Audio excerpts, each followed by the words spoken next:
কোনো এক রাস্তার পাশে পড়ে থাকা মূল্যহীন একটি পাথরকে হিরে ভেবে কুড়িয়ে নিজের কাছে যত্নে রেখে দিতে চেয়েছিলাম, কিন্তু সেই পাথরটি রাস্তায় থাকা কোনো এক ঝলমলে ল্যাম্পপোস্টের আলোয় নিজেকে চমকাতে দেখে। তখন সে নিজেকে সত্যিই হিরে মনে করা শুরু করে। পাথরটি তখন আমার সাথে যেতে অস্বীকৃতি প্রকাশ করে, কারণ তার ধারণা ছিল কোনো একদিন তাকেও কেউ একজন হিরেদের সাথে কোনো এক মিউজিয়ামে সাজিয়ে রাখবে।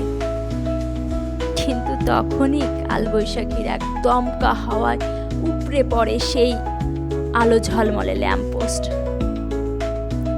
অন্ধকারে মিলিয়ে যায় পুরো রাস্তা। তখন পাথরটি আর চমকাচ্ছিল না। অতঃপর সে তখন বুঝতে পারে সে আসলে হিরে নয়, বরং একটি মূল্যহীন পাথর মাত্র। কিন্তু ততক্ষণে আমিও অন্ধকারে দিক হারিয়ে ফেলেছি। সেও পারেনি নিজেকে চমকিয়ে আমাকে তার দিকে ফিরিয়ে নিতে।